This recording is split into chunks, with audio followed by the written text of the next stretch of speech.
Hi, welcome back. In this session, we will be looking at excuse me. Welcome back. In this session, we will be looking at enhancing a file to a file RFC file scenario that we built in our previous exercise, but we will be looking at a little different version of the same here. In the previous exercise, if you remember, the input file had only one user ID, but in this case, let's assume that the input file has multiple user IDs, right? And the requirement is for each user ID in the file, PI should make a call to the SAP backend, make an RFC call. So if there are 3 users in the file, PI should make 3 RFC calls to SAP and create correspondingly 3 response XML files in the backend in the file system. If that is the requirement, all the BPM flows that we built continue to remain the same. Basically, in that case, the way the flow would work is the sender file adapter picks up the file, sends it to PI, and the BPM receives the file. Internally, the BPM will split the file into multiple files or into multiple messages, and for each message, BPM would then send the message to PI and then from PI to ECC, and that each response would then create a file. So from an integration directory and from a processing perspective, the logic remains the same, right? But the change lies in the way the BPM is designed to be able to split the message into multiple messages and get the responses and then push the responses back, right? So in terms of enterprise service repository, we would continue to use the BAPI user get details. We will have the file request and the file response, and what the difference between the previous file RFC file scenario and this scenario is going to be that you will build an intermediate data type called file intermediate. The reason is this request will contain 3 user IDs or 5 user IDs, whereas the intermediate structure would then have only 1 user ID, and excuse me, and equivalent to that data type, you will have one message type called intermediate, and equivalent to that message type, you will have one service interface called abstract asynchronous. Okay, and then we will have one new mapping to be able to split the input request file into the intermediate file. All right, so with that, let's get started and let's start building our enterprise service repository objects. So I'm within my software component. I'm going to create a new namespace.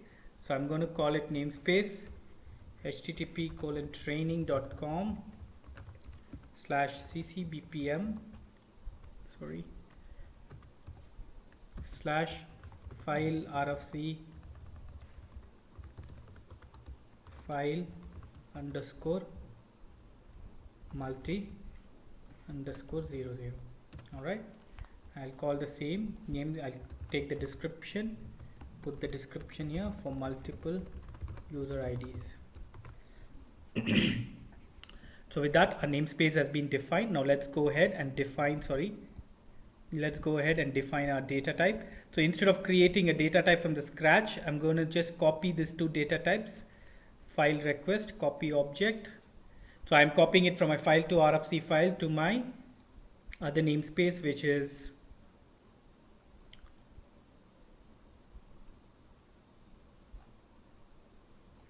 file RFC file multiple. So I've copied my data type.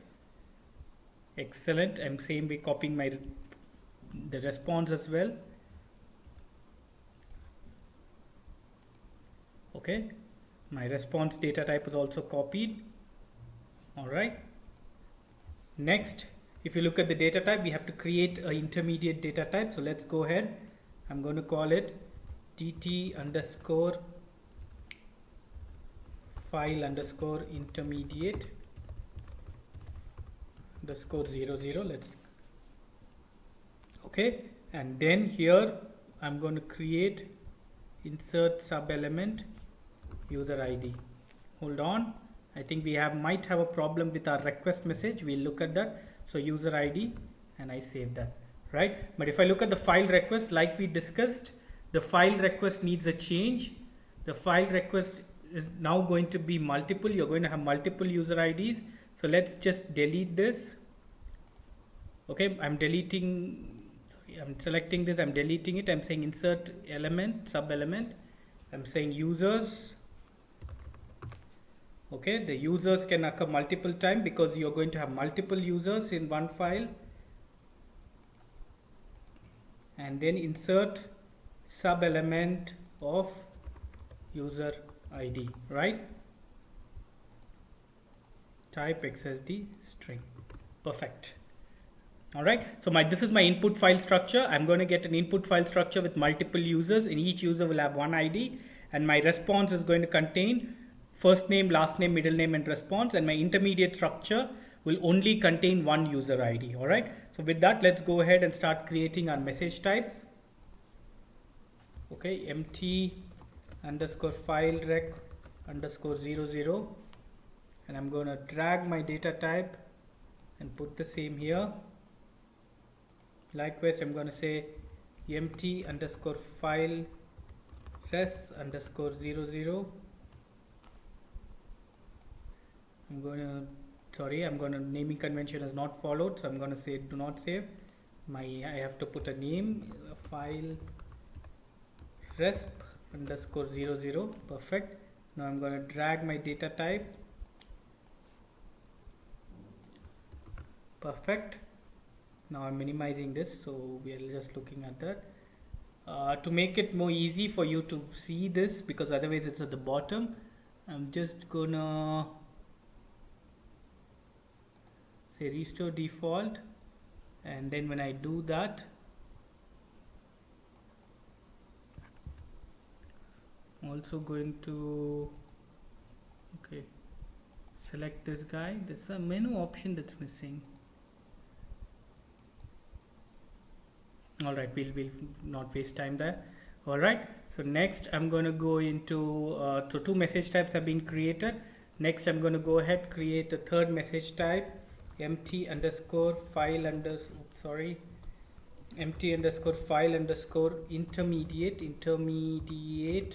underscore 00. Right, now this is going to use this data type as the request, response, and this is the user ID. Next, I'm going to create a service interface. I'm going to call it SIOA. I'm going to call the service interface as SIOA. Let's go into my namespace here. Okay, file request. Sorry. Right? File request. So this is going to get the request from the file system and send it to the CCBPM. It's outbound, asynchronous, and it will use the file request here. Okay, perfect. Next, I'm going to create one more service interface, SIIA file response. All right, and this file response is going to contain the response message type. All right, so it's going to be inbound. Sorry, I should change the direction as inbound, and then drag the file response to this. This is also done. Okay.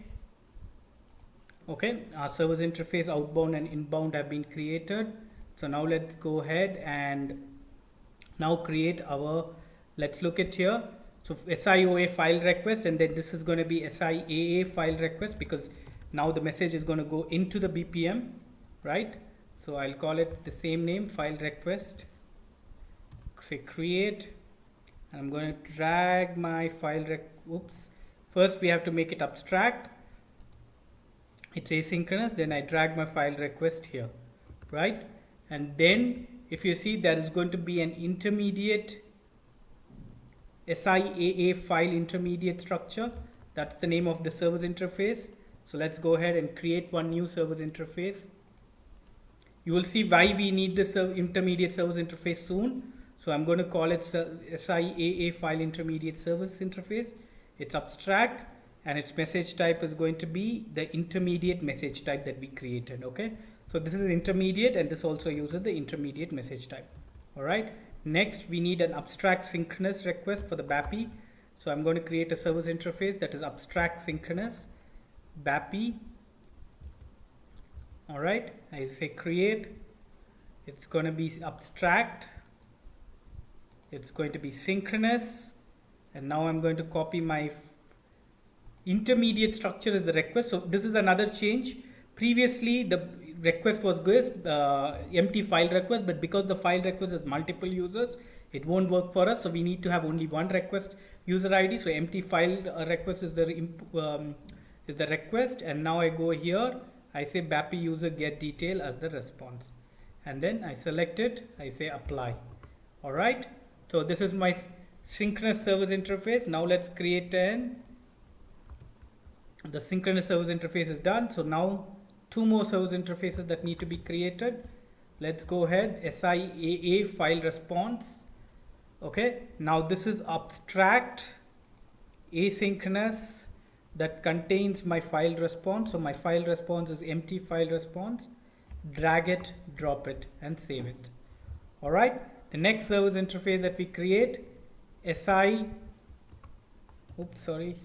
cancel it, I've done a mistake here. Let's go ahead. The last service interface is SIIA, service interface inbound file response. Okay, and I say create, right? I call it inbound asynchronous, and message type is going to be file response. Okay, so with that, my NTA structures and namespaces are created. Let's go ahead and activate our change list.